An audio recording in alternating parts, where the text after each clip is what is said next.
Today, we're unboxing a Powerhouse. Seriously, this little box right here, it can replace a whole stack of network gear. We're talking about the MikroTik RB4011.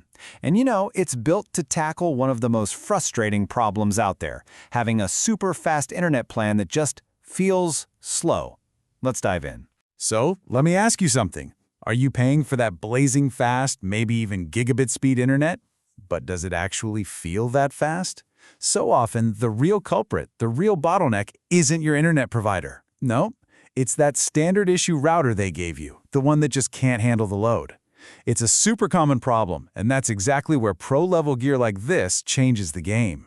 All right, so here's our game plan for this guided tour. First up, what is this thing really? Then, we'll take a look at all the ports on the outside. After that, we're going to pop the hood and see the engine.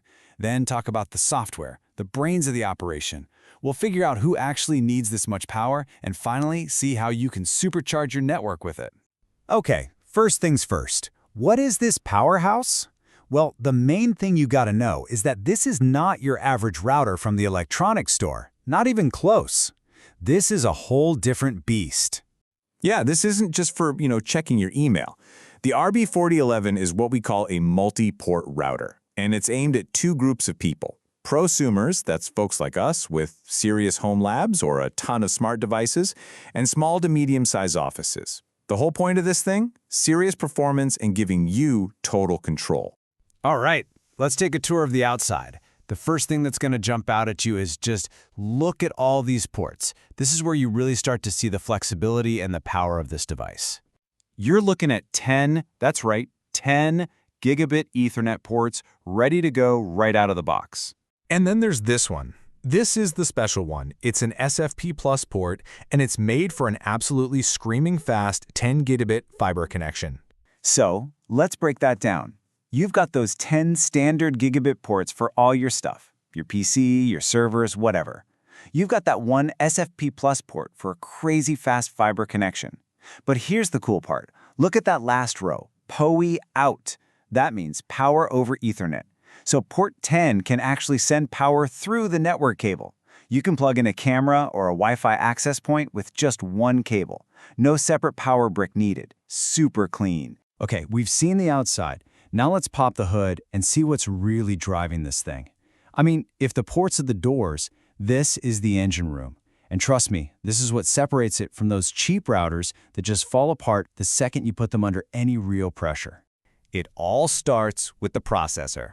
We're not talking about some little single-core chip here. This is a quad-core beast. And those 4 cores are chugging along at 1.4 gigahertz. That's a ton of processing power to move data around fast. And to back up that powerful CPU, it's got a full gigabyte of RAM. Think of it like a huge workbench, giving it plenty of space to handle a ton of traffic all at once. Okay, specs are cool, but what does that actually mean for you? It means this thing can handle over 100 users at the same time and push through internet speeds of over 900 megabits per second without even breaking a sweat. Bottom line, this router will not be the slow point in your network. But listen, all that powerful hardware is only half the battle, right? You need some really smart software to actually use it. And that brings us to the brains of this whole operation, Router OS. So this router runs on MikroTik's own operating system, called Router OS. And I want you to forget everything you know about those simple, clunky web pages you see on consumer routers. This is a full-blown OS that turns this hardware into a networking Swiss Army knife.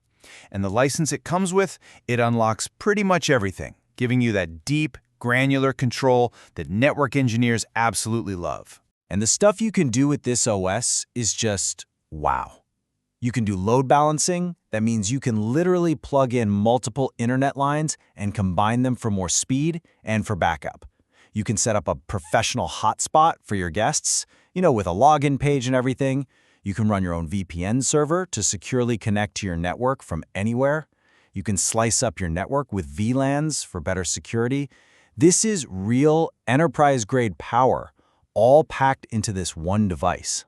Okay, so we've got awesome hardware and incredibly powerful software. But let's get real. Who actually needs all this? Let's talk about some real-world scenarios where this thing would be perfect. So where does a router like this really shine? Well, for a small or medium office, it's a no-brainer. It can easily handle 100+ people. At home, if you're a tech nerd like me running a home lab, or you've got a ton of smart gadgets, it's an absolute dream. But it's also perfect for more specific jobs. Think of a small cafe or hotel that needs a solid guest Wi-Fi network, or someone who wants to combine 2 different internet connections, or maybe you need to securely connect 2 different offices together. Basically, if your networking needs are anything more than just basic, this is the tool you're looking for. All right, let's wrap this up. What's the final verdict? How does the RB4111 stack up against that freebie router your internet provider probably gave you? Honestly, it's a night and day difference. Your standard router starts choking with, 15 or 20 devices? The RB4011 is built for over 100 users.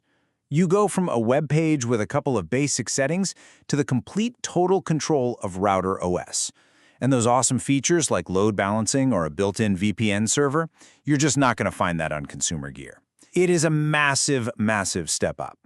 At the end of the day, it comes down to this. You can pay for the fastest internet connection on the planet, but if the router at the front door isn't smart enough or powerful enough to manage all that speed, it's completely wasted.